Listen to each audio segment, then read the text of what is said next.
Michel Foucault é um dos maiores nomes da filosofia contemporânea. Foi responsável por novos caminhos na análise do poder e da história e tem relevância acadêmica fora de série. Paul Michel Foucault nasceu em Poitiers, no oeste da França, em 1926. Sua família era composta por inúmeros médicos. Medicina não foi a escolha de Foucault para sua carreira profissional, mas discursos médicos foram parte dos trabalhos do filósofo ao longo de sua carreira. Em 1945, se mudou para Paris e realizou um ano de estudos preparatórios para o exame de entrada na École Normale Supérieure, instituição de ensino com mais prestígio na área das humanidades até hoje na França. Entre a segunda metade da década de 50 e durante a década de 60, Foucault foi como enviado cultural da França para diversas universidades da Europa e proximidades, passando pela Suécia, Tunísia e Alemanha. Foucault ainda foi orientado por Georges Canguilhem em sua tese História da Loucura na Idade Clássica. Sofreu influência do proto-estruturalismo de Georges Dumézil e da linguística estruturalista de Ferdinand Saussure. Através de Althusser, sofreu influência do marxismo e também da psicanálise.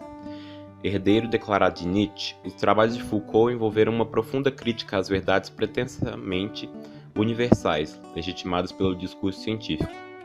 Com o passar do tempo, as obras de Foucault se tornaram leitura obrigatória para quem deseja entender o pensamento contemporâneo. De certa forma, não saber o que Foucault tem a dizer sobre o poder, sobre o saber, é estar excluído da discussão atual nas ciências humanas. A primeira obra de Foucault foi Doença Mental e Psicologia, publicada em 1954. Outras obras do autor foram História da Loucura, publicada em 1961, sua tese de doutorado, O Nascimento da Clínica, publicada em 1963, Isso Não é um Cachimbo, publicada em 1973, Vigiar e Punir, publicada em 1975. Vigiar e Punir é uma das obras mais famosas do filósofo francês e trata profundamente da questão da disciplina e do poder no mundo moderno.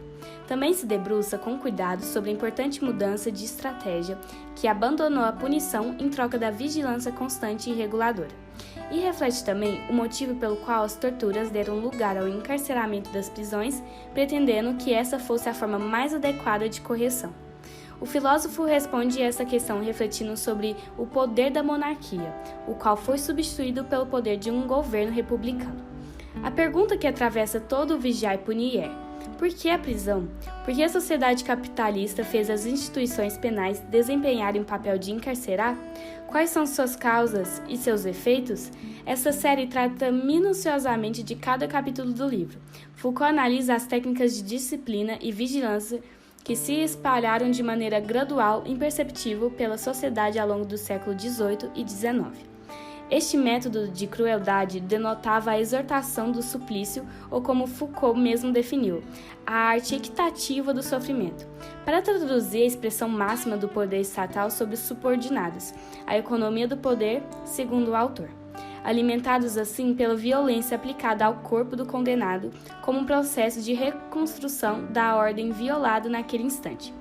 Tudo franqueado por um processo criminal sigiloso, onde, nas palavras do pensador, o saber era privilégio absoluto da acusação, onde o suplício se propaga enquanto o agente do poder.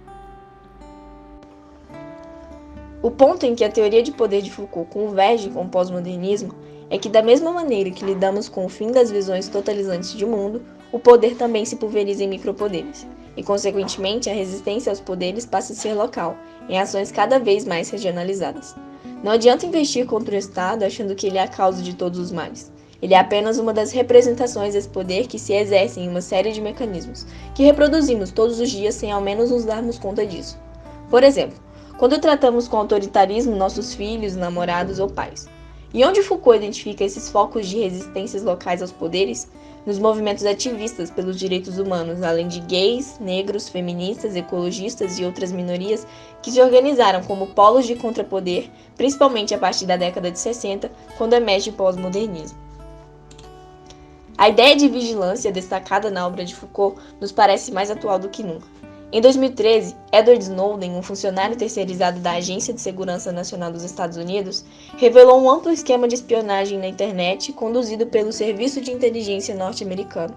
De acordo com Snowden, o governo dos Estados Unidos, em parceria com servidores das 9 principais empresas da internet, Microsoft, Yahoo, Google, Facebook, Skype, YouTube e Apple, registrou, sem mandado judicial, milhares de e-mails e telefonemas de norte-americanos, a pretexto de identificar supostos suspeitos de terrorismo.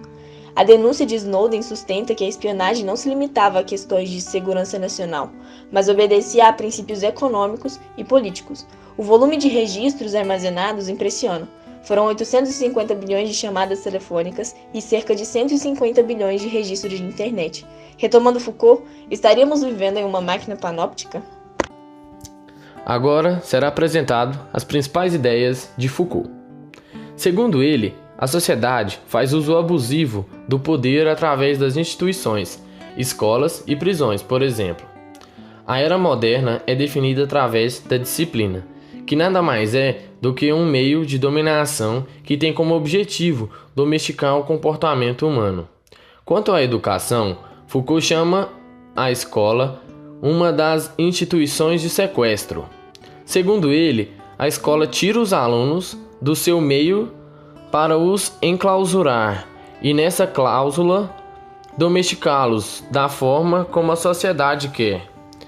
Antes, a escola era um local de castigo. Como a era moderna, passa a ser um local de domesticação, modelo que também é seguido no sistema prisional. Tem uma frase do Foucault que é bastante relevante, que é o seguinte: todo sistema de educação é uma maneira política de manter ou de modificar a aprimoração dos discursos, com os saberes e os poderes que eles trazem consigo. Michel Foucault. A filosofia de Foucault é compatível com as ideias dos atuais filósofos da informação, que agora estudam os efeitos da tecnologia digital na sociedade, ramo denominado cibercultura.